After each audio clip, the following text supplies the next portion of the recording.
Okay, I'm here with Bol Riiny from South Sudan, who has an incredible story about his life in South Sudan and the non-profit that he has for the people who've been displaced and in trouble in South Sudan, newly independent South Sudan, I should say. Correct. I'm one of those lost boys and lost girls who came to the United States between 2000 and 2003. So we were lucky that we made it here, but we went through a lot of difficulties.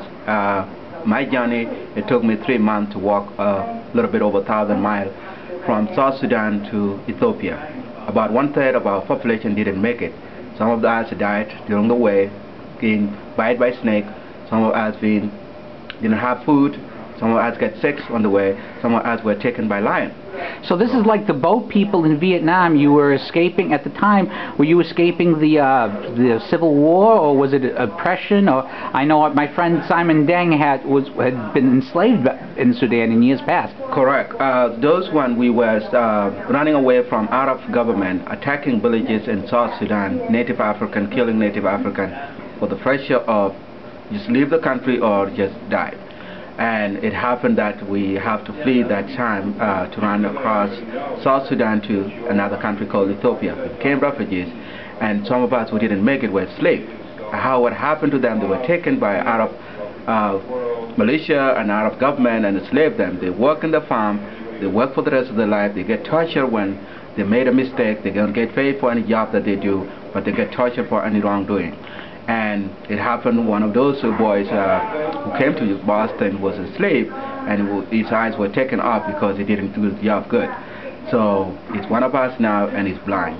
But now, he's so lucky that he survived to come to the United States. Now this is a story that is outrageous, but nobody is talking about it. How is it that this type of slavery, this type of oppression can be going on in the world and it's not on the news? This is what I don't understand. I mean, this week everything, there was so much was happening, but the week before that, how is it that we don't see more of what's going on there? Well, it happened at the time, at the wrong time, because the government, the Khartoum government or Sudan government, didn't allow the media to go through, because they know that what they are doing, it was a slavery, it was a genocide, it was a killing. 2 million lives were lost during the war between South and North Sudan, civil war.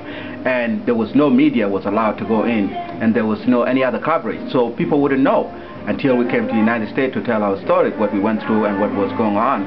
It was a nightmare, and no one knew about it until we came to the United States. Even today, as we are speaking, there are still some slaves, South Sudanese that have been enslaved by Arab in the north, and we can't find them. They are outside the villages, and there was no way that we can find them, because most of them were taken when young, so they don't even know where they came from. And they changed their name, and the only life that they know is the life that they're going through, being tortured and eat level of food, and that's what they do for the rest of their life. They are not allowed to leave the village, and they are not allowed to communicate with outsiders. Now, I understand you have formed a non-profit charity to help in this situation. Can you tell me a little bit about that? Yes, I formed a non-profit organization so that I can help those who didn't make it here, and those who were orphaned, and those who were refugees in different countries and different displaced camps during the war. Now they are back in the village, but they don't have schools. But 80% of South Sudan don't know how to read and write. Only 20% knows. So how can the nation succeed if they don't know how to communicate? So there are millions of tribes in South Sudan, and these tribes, we want to bring them together by educating them so that they can help their families and help their country and help themselves as nation.